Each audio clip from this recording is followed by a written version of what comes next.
The 3-inch cube pod lights have polished and high-end design compared to generic off-road cube lights in the market.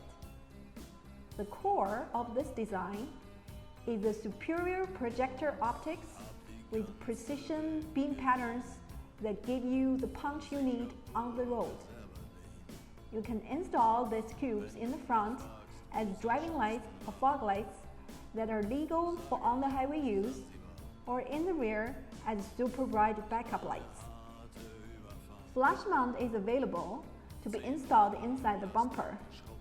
Vehicle-specific brackets are also available to install in the factory fog light position. 3000K gold lens is an option if you want your fog lights or floodlights to be yellow. Take a close look at these new 3-inch pod lights and compare them with the pods you had on your vehicle.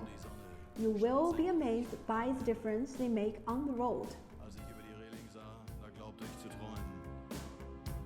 Da waren 1000 Boote und sie hielten auf uns zu.